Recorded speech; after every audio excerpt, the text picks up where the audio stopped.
भगवान श्री कृष्ण ने कहा था कि बेटा तुमसे हमारी कोई जाति या दुश्मनी नहीं है। कहानी, किसी भी कहानी को स्पष्ट करना होता है।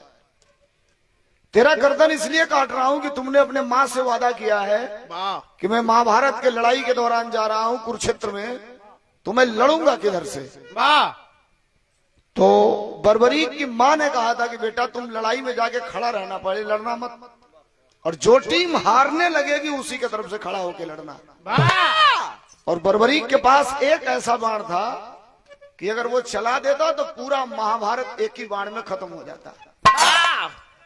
तेरा हमारा कोई दुश्मनी नहीं है, मैं तेरा गर्दन इसलिए काट रहा हूं कि दोनों तरफ जो सेना है, एक तरफ कौरव एक तरफ पांडव, अधर्म के रूप में कौरव खड़े हैं और धर्म के रूप में पांडव खड़े हैं। मैं धर्म के साथ खड़ा हूं और उस धर्म की लड़ाई में तेरे खानदान के पूर्वज खड़े हैं, और एक तरफ अधर्म रूपी कौरवों की सेना खड़ी है। मैं चाहता हूं पांडवों को विजयश्री दिलाना, और तुम ये तय करके आए हो कि जो हारेगा उसी के तरफ से मैं खड़ा होकर लड़ूंगा। तो हम पांडवन के जिताई बा, जब कौरव हारे लगे तो कौरव कोर से खड़ा होकर लड़े लगबे। तो फिर जो मैं चाहता हूं वो नहीं हो पाएगा। धर्म को जिताने के लिए, तेरे खानदान को जिताने के लिए तेरा गर्दन काटना जरूरी है, तेरा जिंदा रहना जरूरी नहीं है।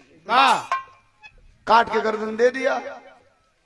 कहा कि मेरी इच्छा थी कि मैं महाभारत की लड़ाई देखूं, तो भगवान श्री कृष्ण ने कहा कि ये तेरी इच्छा को मैं पूरा करूंगा, और ऐसे उठा करके उस गर्दन को फेंक दिए। महाभारत की पूरी 18 दिन की लड़ाई को वो कटा हुआ शीश देखा था। आज भी वो कटा हुआ शीश है। जब कौरव से लड़ाई जीत कर पांडव आए, एक हफ्ते के बाद घमंड हो गया आपस में, मैं बड़ा तो मैं बड़ा।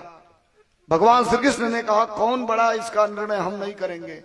ले आए कुरुक्षेत्र में, और फिर अपने हथेली पे उस गर्दन को बुलाते हैं। अर्जुन से कहे कि पूछ लो इस कटे हुए शीश से, ये बताएगा कि महाभारत की लड़ाई लड़ा तो कौन लड़ा।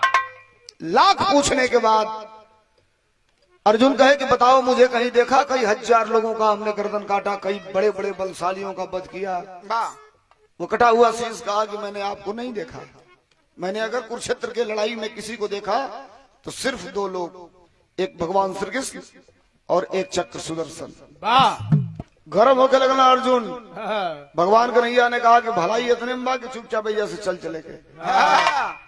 फिर उठा के चाहे कि गर्दन को फेंक दूं ऊपर, रोने लगा। वो कटे हुए शीश के आंखों से आंसू निकलने लगी, असुर की धार।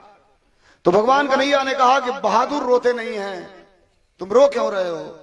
कहा इसलिए नहीं रो रहा हूं कि मेरा गर्दन कटा है, सबको उद्धार कर दिया, हम चाहते नहीं हमरो उद्धार कर दा। तो कहना तोरो उद्धार हो जाई। पूछलस कब, तो कहना कलयुग में। कलयुग है, उद्धार होकर